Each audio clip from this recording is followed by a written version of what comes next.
welcome again. I just want to give a quick check to make sure that the sound is coming through. Well, in an effort to make sure that we are respecting everyone's time, we're going to go ahead and get started.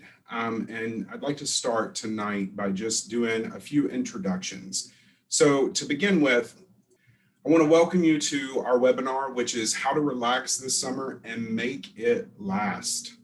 And I am Joe Tilley. I work for the Center for Responsive Schools. I am a curriculum and instructional designer with the programs department. Primarily, I work with a lot of the middle school material, but I do dabble in just a little bit of everything. Prior to coming to work full-time in the programs department, I also worked in a different department where I did a lot of presenting work and consulting work. And then prior to that, I was a classroom teacher and district level special education instructor, coach, and at one point supervisor. I'm coming to you tonight, or this evening, I guess I should say, from Nashville, Tennessee, home of the summer bachelorette party. And so it is, I saw in a couple of the chats that people were posting that where you were coming from was warm, and it is warm and steamy as well here. So with that said, I want to take an opportunity and introduce you to a couple of other people that are going to be with us tonight, starting with Miss Lisa, who is going to introduce herself, and then after that, Miss Jane's going to introduce herself. Joe, would you like me to go first? It's Lisa. Absolutely. All right, thank you so much. Well, welcome. I'm thrilled to be here with everyone tonight. I'm watching the messages come in, and we certainly do have a cross section of folks from all over. My name is Lisa Dewey Wells. I actually live in Annapolis, Maryland. I'm coming to you tonight, this evening, from beautiful, sunny, and hot Charleston, South Carolina, where I'm out of town taking care of some family. So I am also a consulting teacher with Responsive Classroom. I have been a classroom teacher for more years and decades than I would care to count and admit to, but I've taught preschool through middle school. I've trained teachers. I've worked with adults. Responsive Classroom has been a part of my teaching for about as long as I can remember. And about 10 years ago, I became a certified consultant and love that work we do, training and presenting teachers. For a short bit, I worked full-time for the staff, helping to develop our curriculum and our workshops. And I now do that on a per diem basis. For about the last 5 years, I've stepped out of the classroom and I've worked as a health and wellness coach with primarily adults, but some young emerging adults, high schoolers, college age kids. And most of my work has centered around finding a little bit of a work-life balance and sort of managing all the stressors that come into everyone's lives, no matter what our roles are. Many of my clients are working parents, and no matter who I work with, whether they're teachers or parents, stress is a reoccurring kind of mantra and theme that come up. So that's been a lot of my work. I'm also a yoga and mindfulness teacher. So all this work, kind of consulting and doing my own thing, was really terrific. I loved the flexibility. I loved the working with adults, which just was an extension of teaching. But about a year and a half ago, I really missed the classroom. And I was one of those unicorns that when the pandemic hit, I went back to teaching last fall.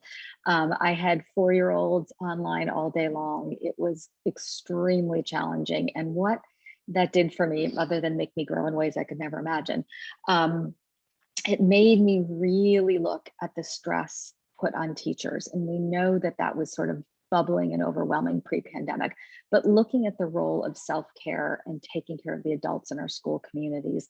And then I was able for part of this year to be teaching in person in a small school, a very small school in Annapolis, that reminded me how much I missed living with small humans. So I'll be back in the classroom this year, which I have people say to me all the time, why? But we're all educators because we believe in education and we love children, and that's my why. But I'm really excited for this opportunity to talk to teachers about the stressors they face and how we all need to really practice and refine and prioritize taking care of ourselves so we can take care of all the other important people in our lives.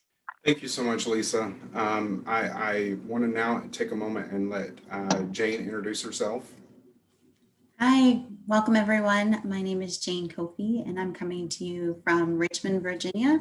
I am a curriculum and instructional designer with the Center for Responsive Schools, and prior to that, I was a classroom teacher For 20 years, I taught pre-K through 5th grade. And primarily my role here this evening is to be able to support everyone with questions. So what will happen in this particular webinar format is you'll probably already notice that you can see us, but you can't see one another. And that's the way this format is set up. However, if throughout the evening you have questions, you can send them through the Q&A. And I will be able to answer those questions and also make some of those questions available for Lisa and Joe throughout the evening so that they're able to respond to your questions. And then the chat box you can use to respond to things that you're hearing that resonate with you, that you agree with, and then using the question and answer feature to ask specific questions about the content this evening. So I'll kind of be working in the background as we go throughout our time this evening. So welcome, everyone. Again, I just want to say to everybody that is here, welcome. We're excited for you to be here. I want to take just a moment of personal privilege and take the opportunity to once again thank Jane and Lisa for being here. Jane's been so kind to work behind the scenes and help me out to just kind of keep the ball rolling tonight. And Lisa's coming on and sharing her expertise in this particular area. This particular webinar was born out of in many ways, the experiences over the past year. But even beyond that, recognizing that teaching inherently is just a challenging profession. It is something that educators find themselves on a daily basis facing something completely new. I mean, one of the things I think is exciting about teaching is it's always changing. One of the things that is completely exhausting is the fact that it's always changing. But in the past year, one of the things that we saw was there's no greater need for flexibility in education than what we saw in the past year. But that flexibility, that change that's constantly occurring, the students coming in and out of our classroom, those of us that have been, and I've taught from K to 8, and I've been in self-contained classrooms where it's 20, 25 kids all day long. I've also been in the middle grades where you're changing kids and you're seeing 120 different kids a day. And you're working through their needs and you're working through your content and so on and so forth. Education inherently is just a challenging and an exhausting profession. With that said, this past year has just been challenging. And so one of the things that we wanted to take the opportunity, because we've and Jane can back me up on this, but we at the center that work full time, and I'm sure Lisa's heard this as well, and if I'm wrong, you all feel free to correct me. But I mean, we've heard from a lot of people that I can't relax. I feel anxious all the time. And, you know, your classroom changes to be home. There's not separation.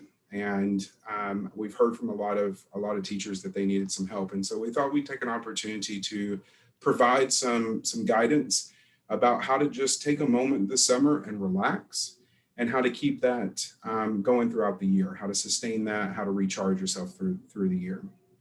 So with that said, I want to start, and Lisa, feel free to let us know if you need us to start sharing the slides Sure. that you had prepared. I'm going to stop my sharing right now and turn it over to Jane to do some of that sharing.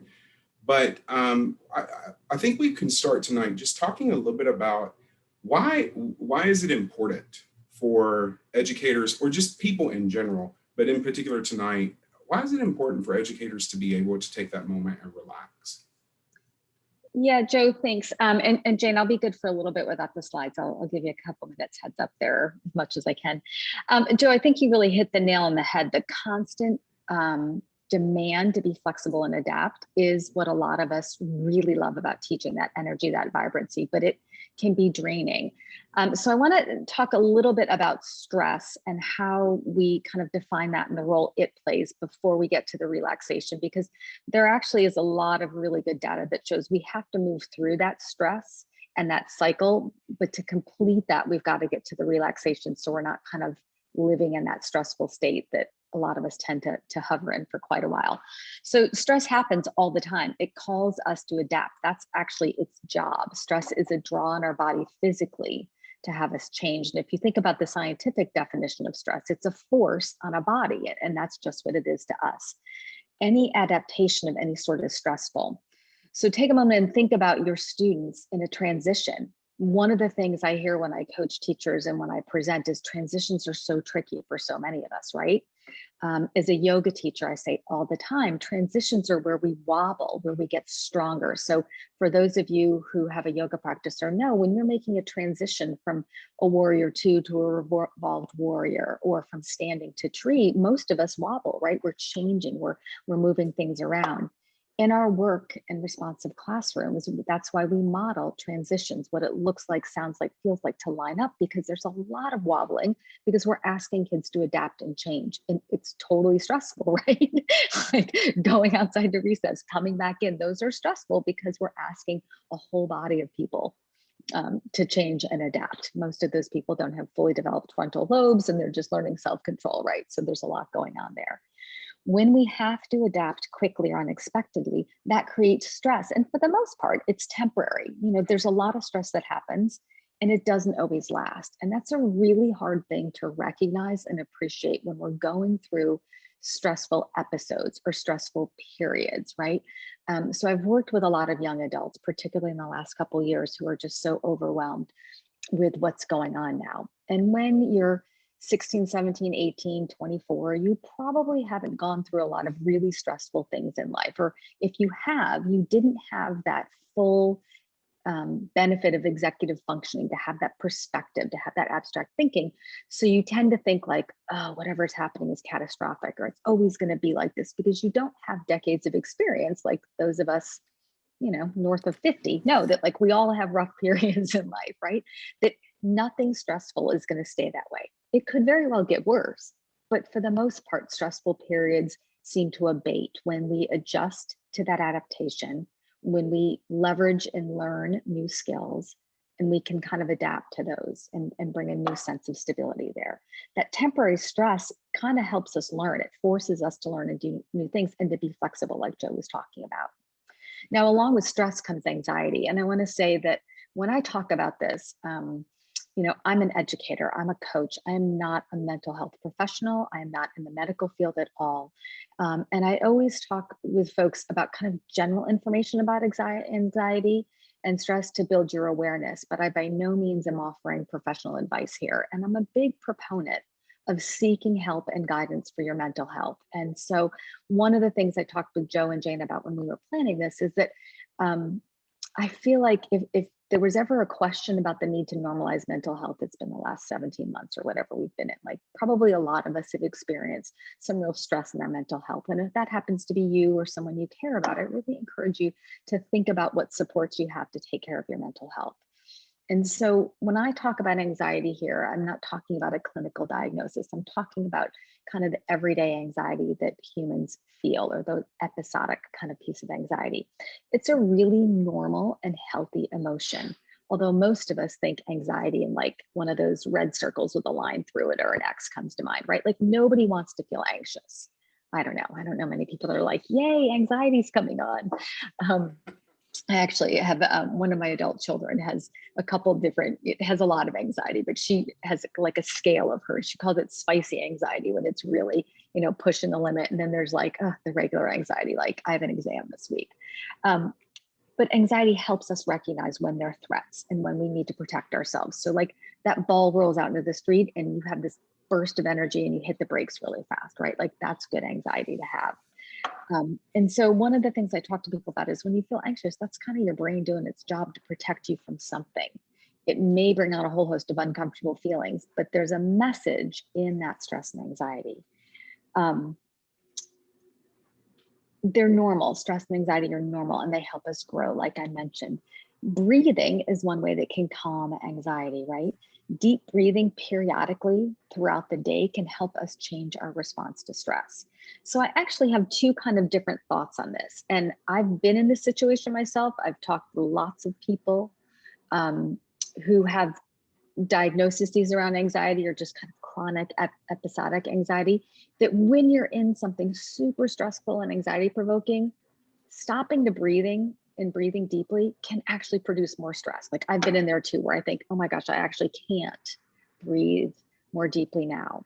But if you can begin to practice deep breathing on a regular basis as a baseline, When you get into those challenging, stressful situations, your body is going to be better able to calm itself down, and you're probably not even going to be aware of that. So many years ago, I was back at a school I taught in Rochester, New York, that happened to be doing a series of workshops with some of the medical staff at the University of Rochester's medical school. And I've long since forgotten this doctor's name, because again, I'm north of 50 and stuff like that just doesn't always stick. But he talked about some research he did probably 10 years ago with some of the residents at U of R, asking them to participate in a mindfulness program, a trial. And of course, if you've ever known any medical school residents, they're like, no way, I don't have time for anything more. So we worked with them to kind of get them on board, right? To think about this change and what they're willing to commit. And he said, I'm asking you to give me 2 minutes twice a day. That's it. And so even these residents were like, okay, we can do this. So he taught them how to just sit with their breath for 2 minutes twice a day. And being a scientific study, there are all these baseline data and numbers and scores and things they picked up from the participants, from their supervisory staff, and from their patients. And over the course of a full calendar year, they tracked the data. And self-reported scores of sort of stress went down, obviously. Patients were reporting that they felt like these residents were more tuned into them, more attentive. So that, I share that just because it doesn't take that much. And I'm one of those people that even though I've practiced mindfulness, I've gone on retreats, I would love to say that I sit down for 20 or 30 minutes a day.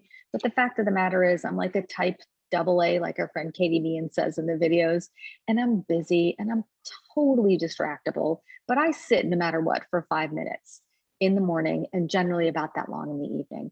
It begins to rewire your brain. It begins to activate the second part of our nervous system. So there's the sympathetic nervous system, that's that fight, that flight, that freeze kind of mode that a lot of us can get into easily. And then the parasympathetic nervous system is the part that lets us rest and digest, right? So breathing a little bit every day helps us call on the parasympathetic nervous system when we really need it.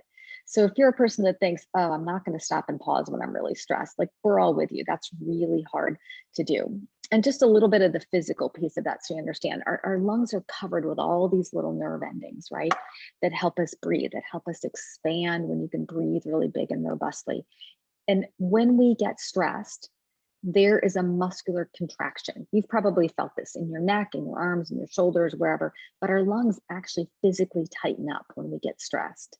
So when you can pause and breathe deeply, even if it's just 3 or 4 breaths, that begins to relax those little muscles and lets us breathe more. If you've ever had a panic attack, a lot of us describe it as like feeling like there's an elephant on our chest or a tightness. And that in part is due to those muscles on our lungs tightening up.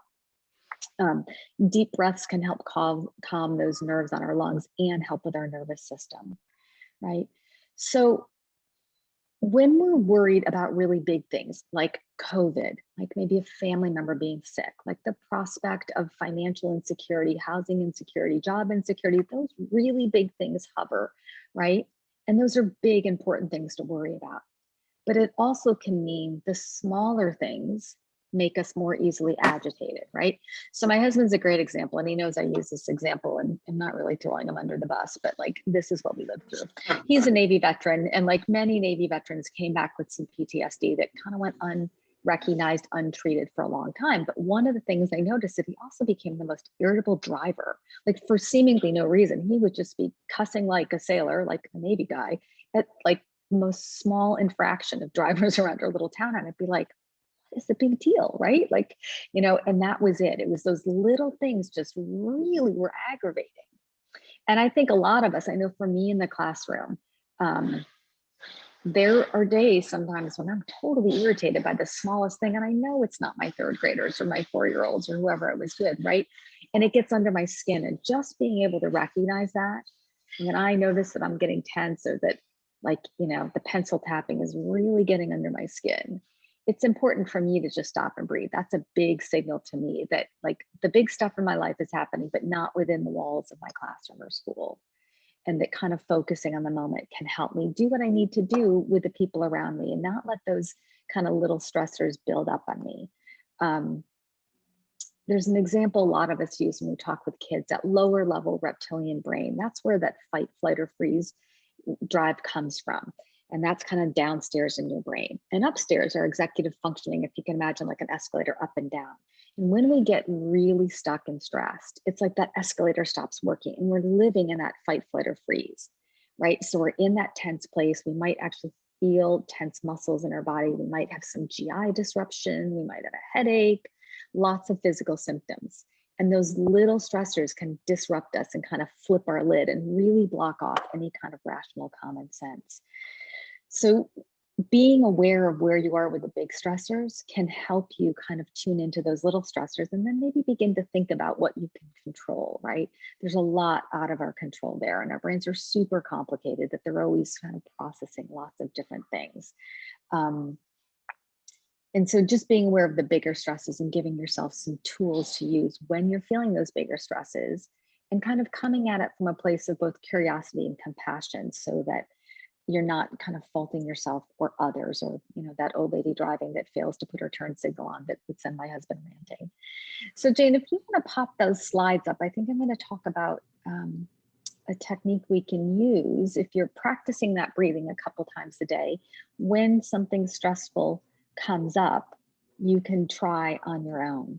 So, if I can, Lisa, absolutely. As Jane is getting prepared to share those slides with us, the thing that I'm hearing from you that I think is powerful and bears kind of putting a bit of a spotlight on is that learning to relax with everything that's going on around you is a skill. It's a skill that you Absolutely. have to think in terms of practicing. And the question that I had as you were going through was, is this a skill that we as adults, or even when we're working with students and we're trying to develop this skill, we need to do it when we're not anxious as well to feel what it's going to feel like? Am I hearing Yeah, that correctly? you are, Joe. That's a great point. I'm glad you brought that up. It is absolutely a skill, and for better or for worse, it's a skill that you might get a good handle on for a while. You know, I'm not a runner. I've always wished that I was a runner. My friends who are runners say, like, if you're getting ready for a race, you train and you practice and you kind of peak and you run your race and it's great. And then like a month later, you might go for a run and you're like, wow, I'm out of shape. These skills are kind of like that. And I think if I can kind of divulge and share a little bit personally, I was in a really good place in my self-care practice for a long time. And as the pandemic started, obviously that put some strain on it. And I went back to teaching, as I said, and I pretty much abandoned every kind of self-care, rest, relaxation practice I had. I had probably practiced yoga almost every day for close to a decade. And I didn't do a single yoga asana, the physical practice of yoga, between Labor Day and Halloween. I had just abandoned everything. And it was hard to get back on my mat and to go back to practice this. So like any other skill we have, or like muscles, you've got to practice it in some way because it's a learned skill. And I think it's important, Joe, that, you know, we can model this and do this with kids, and like a lot of good practices with kids, if you have a personal experience with it, it's going to make your teaching more powerful. You're going to be able to speak to it with authenticity and do it with them. So I like to think of this as sort of a toolkit, like we do with a lot of our responsive classroom practices. There may be pieces to take care of yourself and relax that work at different times. And you may find that at different times, those no longer do it for you, and you've got to try something else. So I'm going to talk a little bit. Oh, sorry. Go ahead, Joe. Go ahead. No, I was just going to say, like, it really, one of the things that resonates so loudly with me is I think that, and I wasn't in the classroom this past year, but even I realized that the ways that I would go about coping and relaxing had changed because of the scenarios around me. And as Absolutely. educators in the past year, we've not only dealt with the ramifications of a pandemic, so either we were going all virtual, or we were in a hybrid model, or we were in a socially distanced model within a classroom. But then there was a lot of the social justice pieces that came out that created new conversations inside of classrooms, new stressors, new anxieties for both students and teachers. And I will be very honest and just say, I realized I had to adjust a lot of my coping mechanisms and adjust the Yeah. things in my toolbox. And it's almost comforting to hear you say that, because now I Yeah. realize that it was normal. And so I'm excited to see kind of where that process goes next. Yeah, and Joe, I think I'm sure, and I'm seeing a couple of the comments here, all of us, I mean, I think all of us had ways that we took care of ourselves that for one reason or another didn't work. We ended up in my household having one adult child move back in with us, which those of you that have had adult kids move back in, it is not smooth sailing. We love our kids, but they've had autonomy, they've lived on their own, and boom, they're back. My other child stayed in Brooklyn. I didn't see him for months on end, and it was painstaking, right? And then the classroom piece as well, like there were so many constant demands, right? I'll be honest, I'm not a big drinker, but I had a glass of wine seemingly every night for weeks on end, and then was like, I kind of need to find something else to do here. I was not a person that watched a lot of TV, and I swear I ran to the end of the internet. There's nothing left on Netflix or Hulu I haven't seen that I'm interested in seeing. We all, I was like, I can't believe I'm on the couch again tonight watching TV, or like, let's. I actually was hiding in my bedroom like with an iPad by myself because I was sick of my family. But, we all had to change the way we took care of ourselves. Right. So, yeah. And I'm seeing connections, right? Like all my friends were like, oh, I'm so grateful to have my adult kids come home. I'm like, yeah, me too. But I kind of hated it at times too. It was hard because we were always with people. Right. And they were the only people you saw. And it was hard to find ways to take care of yourself. Right. So those feelings of being anxious and annoyed are okay. Really, they're okay. They're normal. So Jane, if you want to flip to the next one, I'm going to kind of simultaneously flip on mine too. We do a lot of this work in responsive classrooms with kids. And if you have begun to listen and learn about the Fly 5 curriculum CRS is putting out, one of the things I really like about that is the attention to helping kids identify feelings. Like I said earlier, we tend to think that the yucky feelings, anxiety, stress, anger, frustration, disappointment are bad and we don't want to feel them. And many of us grew up in ways that it wasn't okay to express those. And so we kind of learned that we shouldn't feel them or we'd stuff them down. We've got to feel the feelings and we've got to be able to name them. Fly 5 has a lot of resources for that. And one of the things I really like that doesn't come from Fly 5, it comes, I think, from the Gottman Institute in Seattle or somewhere on the West Coast, is the feelings wheel. And if you just Google that, you'll see. The first time I saw that, there were so many feelings on there. I'm like, I didn't even know this was a thing, right? We talk with kids about it all the time, but sometimes just having that to sort of be like, what exactly is it that I'm feeling? And for me, when I started to notice it, like, that glass of wine or 2 glasses of wine 5 nights a week, or like the walking around in my house, or when I started just going for a drive in my car for like an hour and a half by myself, I thought, you know what? I'm not mad at the people in my family. I'm not bored. I'm just kind of lonely, which felt like a crazy thing to admit. But when I really sat and thought about how I was feeling, I missed those seemingly casual connections where you could just chat and say hi to the person in the grocery store, right? Or to a coworker that you didn't see that much, but you always had something you chat about when you were in the copy room or something. But I was sort of lonely and didn't understand that. And that was helpful once I could name it, because then I could begin to adapt to the stress that brought on. So Jane, if you want to go to the next slide, I'll just be very brief on this and go to the next one. So these feelings we have is another way our brain is doing its job, right? It's telling us, it's giving us messages. Along with our brain giving us messages, our body does too. And we're usually so busy wading through all the mud and the stuff that comes up in life and the stressors and the demands that we don't stop to feel what's going on physically and emotionally. Oh, thanks. Karen is saying that there's the wheel of emotions we have. That's great. Thank you for putting that in there, Karen. For me, I know I have certain physical sensations that come up when I'm stressed, but I often don't recognize them right away. And we'll talk about kind of stopping to feel in just a second. And for other people, it'll manifest in different ways, but I think all of us have probably been through kind of ignoring those physical sensations. I know a lot of teachers, if you're anything like me, like don't stop to go to the bathroom or eat because you're ignoring those bodily signals because you're so busy teaching. But there are a lot of other physical signals our body gives us. So listening to our body, our brain, our heart, they're all great messengers for stress and what we need. So Jane, if we go to the next one, this is just something that I started doing during the pandemic, the ick and the yum. And when we can stop and think about how we feel and the physical felt sensations in our body, it's sometimes helpful to think about what makes us feel icky and what feels really good and comforting. So these are really scientific and complicated words, the ick and the yum. And I often will just write on my desk with a sticky note, like what's making me feel icky right now? And then for me, a lot of the times is following a lot of people in my communities on social media. And so I try to do less of the ick. And the yum part, walking my dog, was like the part that I was like, yep, my little dog doesn't like to walk that much, but darn, he was going to walk a lot because that made me feel good to get outside and move around. Right? The more we can lean into the stuff that feels yummy, inspirational, intentional when we're feeling stressed, the better able we're to get into that relaxation mode, right?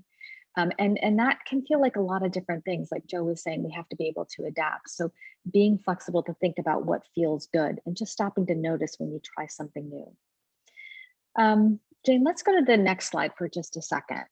And if you guys are game to try a little bit with me, is that the next slide, Jane? I may have my slides out of order. That's the next one you have. We'll go to that one. Is there one? Yeah, this is the one I want, Jane. Thank you. So just a minute, wherever you are, unless of course, if you're driving, I want you just to listen and not do this with us because that would be dangerous. So take a moment wherever you're sitting and maybe uncross your legs for a sec and cross your arms and just try to breathe in through your nose and out through your mouth for just a couple rounds of breath.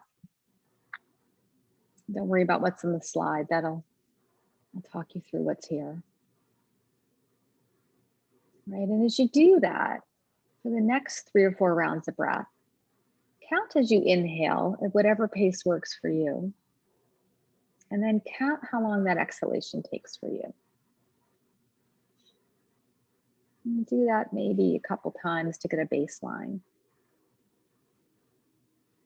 I know you're all good math thinkers, so you'll probably know if those are equal times or if one is more or one is less. And then I want you, as you inhale, so if your inhale count was to a 4, I want you to see if you can exhale to a 6 or even an 8. So we're stretching out the length and duration of our exhalation breath. Do that at your own pace for 3 or 4 rounds. Just working to really exhale any extra breath. And again, it doesn't matter what your count is.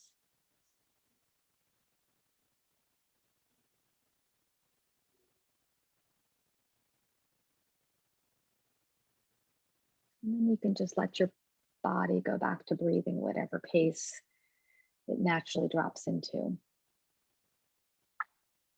So I forgot to mind the time, but if I had to guess, that was probably about a minute, maybe a minute and a half. And that's back to what I was talking about with the research at U of R, that just doing that once or twice a day. If you're a techie person, you know there's lots and lots of good apps that can help you do that. And I can share a little bit more about those later on, but there's some apps that can remind you to do that, or you can just maybe tie it to something you normally do. I have one of those like push button pod coffee machines, and I'm also a person that needs my coffee within minutes of getting up. So when I put my cup in and I push the button, I usually walk away and just do that for 2 minutes. And that also helps me from getting too agitated that the coffee isn't fast enough. But just weaving that into your day a couple different times can be helpful. There are a few other tips here to help you feel those feelings and kind of identify what makes you feel icky and what feels really good. So stopping to think about what agitates you, maybe write it down. You know, we talk about this in some of our workshops about if a certain student comes to mind or situation, just kind of writing it down and putting it aside. And sometimes just writing down what's bothering you on a sticky note or in a journal and literally putting it aside can help you move forward. Getting enough rest and hydration is important. And I don't know one teacher that's like, yeah, I'm so rested. I get 8 hours every night. But if you can do that, if you can keep a regular sleep schedule, if you can do what you can with your sleep hygiene. I'm one of those people that has tried really hard not to have devices in my bedroom. It just doesn't work in my household. But, you know, kind of cutting yourself off screens when you can, scaling back on caffeine, doing something relaxing, whatever it is that helps you unwind in the evening is helpful. And of course, hydrating, just really helping the body keep the water and fluids it needs in it. Moving is super important too, and it can be really counterintuitive when you're stressed or anxious. A lot of us just want to get under a weighted blanket or any old blanket and not move, but moving our body really helps. So whether you walk or bike or swim or dance or walk your dog, all of those things are really helpful. It gets your body out of that stress response cycle too. It can distract you from that ickiness and just moving with your body. I know a couple different coaches and therapists that talk about it, and I don't know the science behind this, and I try it a lot, but our brains apparently are not wired to feel our emotions and feel the physical sensations at the same time. And I don't have the exact science on that or the neurology on it, but I try it a lot of the times. I try to move around and think like, can I really feel that I'm agitated in my mind or that I'm happy? I don't know. But I do know that when I move around, it often just shakes me out of whatever funk that I'm in, or it gets, if I'm working at my computer for a long time, it helps me get out of like the physical positions that are causing some stress. So movement is really important. Jane, do we have one more Lisa, slide on here? Oh, yeah. no, I was just gonna I'm curious because as we're getting ready to shift into this managing stress and anxiety, as we were doing the breathing exercises, one of the things that I was reminded of was how often when I was a teacher, I would almost sacrifice some of those strategies because I would think to myself, I don't have time to take a walk with my dog. I don't have time to do these other things, and it was almost like this constant battle within my head where I wanted to prioritize almost everything except for my own well-being. And so as Absolutely. we've been going through this, one of the things that keeps jumping out at me is how important it is for us to make sure that we're prioritizing our well-being. And I'm just curious if perhaps I'm thinking in terms of the right kind of direction to go here. Yeah, Joe, I think you're spot on. I think you're spot on. I have like a funny thought about that first, and then I'll talk seriously. But for those of you that are old enough to remember the old movie Animal House, there's a scene where there's an angel and a devil, and it's the same kind of dissonance in our head, right? Like we know these things are good to do for ourselves, to take care of ourselves. We know that intellectually, but yet there's so many other people that need us for things. So we've got to fill our own cup up, right? Like I think of this as a little bit of like SEL in its own way. Like there's this social piece. You need to know, are you an introvert or an extrovert? Do you need time alone? Do you need time with friends? You know that you need to feel your feelings and you need to learn about yourself and you need to honor all of that. And Joe, I know that you're not the only one that has that debate. It's kind of a constant struggle. And so I think about that it's kind of like a almost cliche, but when you're on an airplane, like if you know, it might have been a while since you've been on an airplane, they always tell you put your mask on first before helping others. If we're going to continue to be of service to others, we've got to take care of ourselves. And I think the secondary and almost more important lesson there is that when we model for students and our family members and our friends that we are prioritizing ourselves, that's a really good example. I mean, we talk with kids about being respectful to themselves and to others. We need to do that for ourselves. When we talk about how kids need to speak with I statements and advocate for themselves, that's what we're doing when we're saying we need to take a break. I'm one of those people that in high school, I never had a lunch period because the schedule was crammed. And then I sort of had this like social thing that I was nervous about lunch, and I avoid group lunch settings a lot. And those of you presenting who have other fellow consulting teachers who are on here, I say that all the time. When we're presenting for a week and I have to go for work to have lunch with people, I'm actually quite nervous. And, you know, it's just one of those things. And I had an administrator once say to me, when we were goal setting in the fall, she said, I wonder what would happen if you set a goal to have lunch in the teacher's lounge just once a week. And I looked at her and was like, oh, I don't think I could do that. And we worked really hard that was a way to prioritize taking care of things. So I think that's a good example to set for kids, and it sets us up to be more successful when we can exercise, when we can eat as well as we can, when we can get outside, when we can sleep, right? Yeah, Joe, it's hard to fit in, but I think the return on it is high when we can do it, and finding ways to do it in small pockets, right? I mean, I think of self-care as something you do intentionally and just for yourself. And if you say to somebody, you know, I'm going to go walk my dog and I'm going to enjoy it for 20 minutes, I can call you back in a half an hour, right? Or, you know, those papers you have to grade are going to be there, but you can take maybe 10 or 15 to go for a walk or whatever you need to do at the end of your day. So Jane, if we can go to the next slide, I just want to talk kind of quickly through STOP, which is an acronym that I feel like is something that we can do in a short period of time if you're needing some self-care and don't have a good chunk to do that.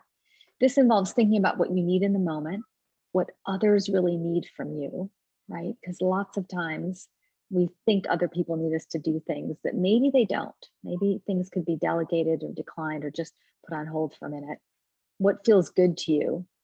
And what can you do in that moment towards your goals or your intentions or your priorities? So Jane, if we go to the next slide, I think we'll go through the 4 letters STOP here. So the first step is to just stop what you're doing when you start to recognize that stress and tension. If you can, walk away or excuse yourself, move yourself physically from that stressor.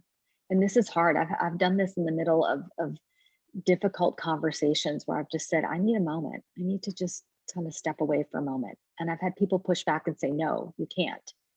And I've had to say, I really do. I need to go collect myself so that we can finish this conversation in a way that's productive and respectful. And Jane, I don't mean to interrupt, but go right ahead. Yeah. I think that is honestly the challenge, right?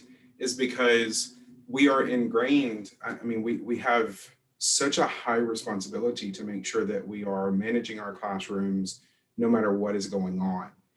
And earlier, I was connecting so much to when you were talking about how you recalled like how little things would be the thing that would almost be the trigger point for you. Yeah. And I used to think, gosh, I was great at the big explosion. You know, when the kid just had that all out big outburst, I was great. I was calm. I was always collected, you know, those kind of things. But it would be the kid popping his pencil on top of the desk that would put me into that place of like, if I don't breathe right now. And so I share all that just simply to say that like the thing that this idea around just like stopping and really prioritizing yourself in that moment.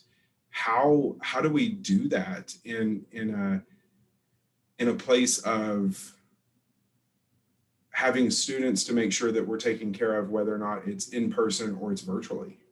Yeah. So that's a great point. And I think for those of you on this call that use timeout as a consequence, that you set it up with interactive modeling. I know when I was in the classroom, certainly with the 5th graders and 3rd graders and my 1st graders, and I think I probably at some point did it with my pre-K students as well. When I would be setting up or take a break or timeout spot and talk about the reasons behind it, I would say sometimes adults need to do this too. And we would have very frank conversations that a lot of adults don't do that. And there were times that I would say to my students, I need to just take a break. Now, it was interesting. My 5th graders developmentally would all be like, whoa, Mrs. Wells. Like they were like, ooh, she's kind of like us. And 3rd graders would be a little bit more empathetic. 1st graders would just kind of keep whizzing along with what they were doing because that's what it is to be 6. But I think it's important to be honest with our kids to say, I get overwhelmed too. And sometimes I just need to take a break. I talked to somebody in a school who had, I can't remember what they called it. They had 2 times a week that one of 2 administrators were kind of on call, and they cleared their schedules, and it was all very highly coordinated, that if teachers were having a moment, they knew that they could call, they could text, or just, you know, send a quick email, and somebody would come and cover for them. And it was really like a 5-minute kind of stint. I don't know many schools that can pull that off, but I have seen, and I had a colleague who was another 1st grade teacher. We shared a door one year and then we were across the hall, that sometimes having a trusted colleague that you can just give a signal to and be like, I need a minute. And that minute might just be an extended visit to the bathroom where you can be all by yourself. And people kind of chuckle about that, but plenty of people, you know, go in the bathroom, close the door. Nobody needs to know what you're doing, but they're also not going to come and bother you. So if you need to take a minute to stand there and breathe, go ahead and do that. It's hard in the classroom. Yeah. But is it also, I'm thinking in terms of, I think one of the ways that I would be comfortable to do this if I was still in the classroom, like be able to prioritize these moments, is to recognize that these are also teachable moments, meaning that it's an opportunity for me to model to students that everyone has that moment. You know, I think about the brain science that you shared earlier and how we're all, regardless of our age, whether or not it's advanced or it's not advanced, you know, we still have those moments where that frontal cortex just gets a little overwhelmed.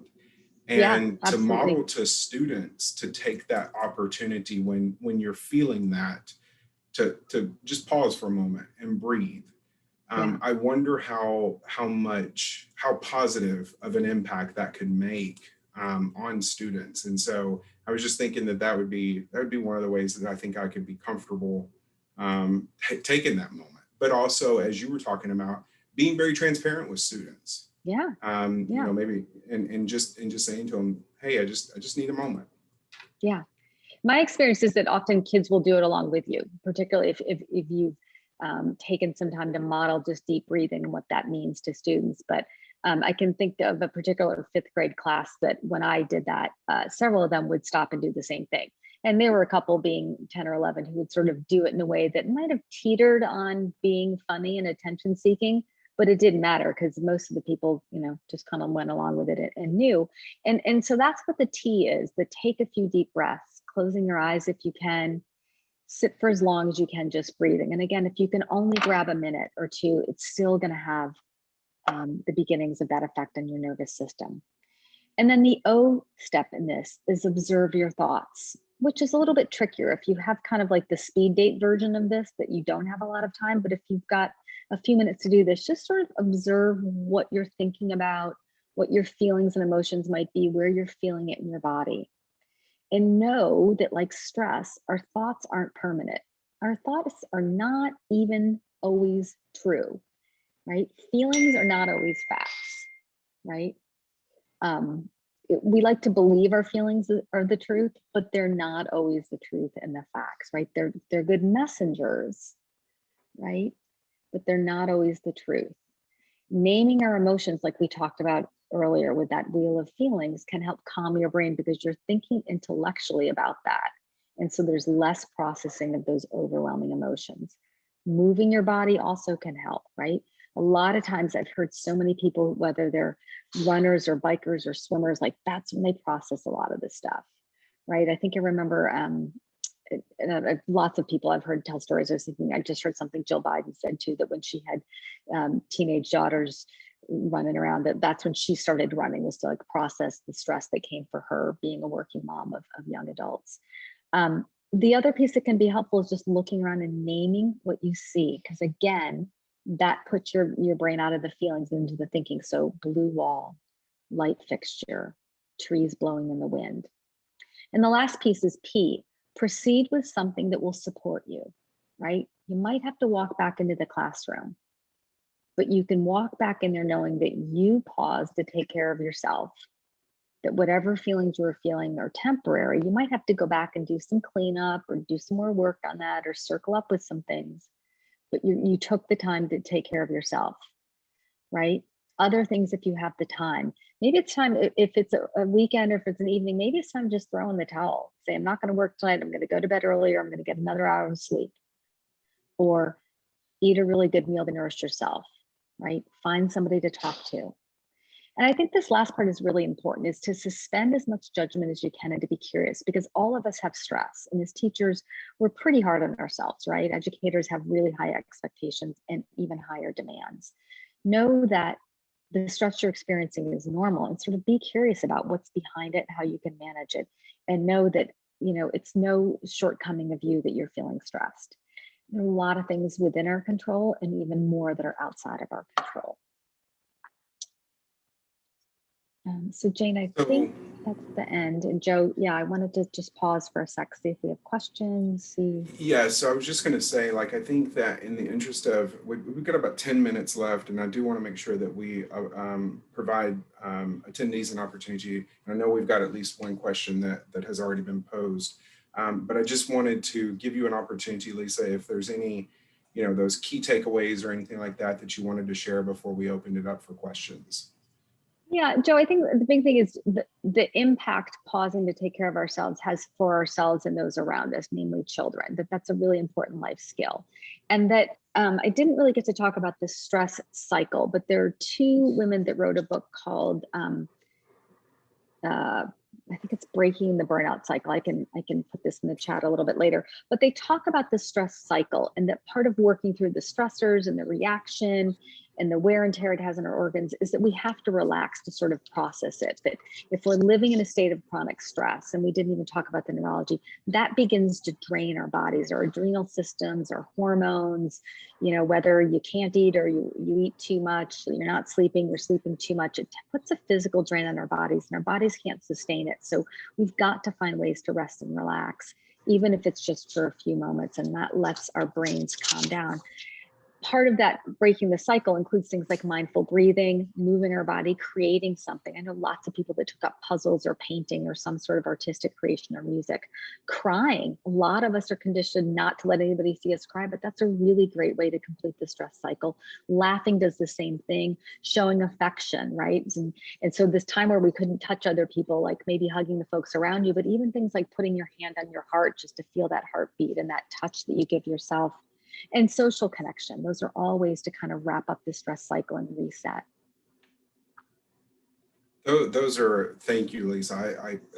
I so appreciate those key kind of takeaways right there at the end. And I will tell you that I have been known in my life to be a hugger. And so, the past year has been so difficult. I can remember being at a grocery store, and this was in the height of making sure we wiped everything down, and seeing something happen in the store and not being able to assist with that, just having to take everything that was normal for us and kind of work through that. And so I do appreciate those key takeaways, because I think it's really important to remember that, much like, when we're in the classroom, we're looking for those cycles, and we're looking to interject something into that cycle so that we can break it. And I feel like that I've got a fairly decent kind of baseline understanding of stress and everything. But the minute that you said that, there was such a connection to it for me, because I thought I had never really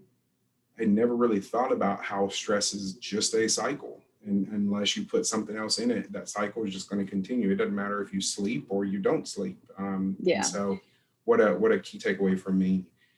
With that said, Jane, I think there was at least one question.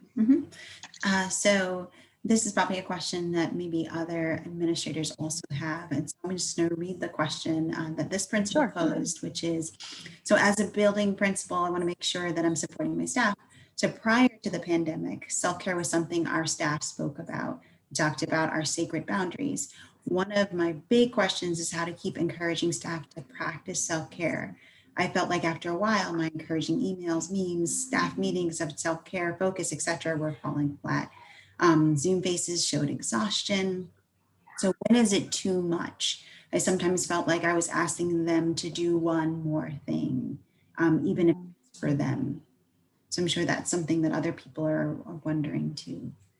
Yeah, I've had a couple administrators raise similar questions. And I think one said to me that she tried really hard to pull off anything that really didn't have to happen, which is super hard, right? But just kind of thinking what really doesn't have to happen.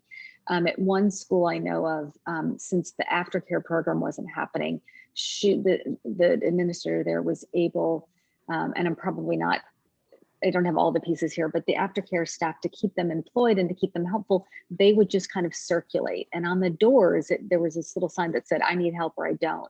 And so there was that kind of social connection, and they were doing like the copying or going to get books from the library, kind of taking one thing off the plate for teachers.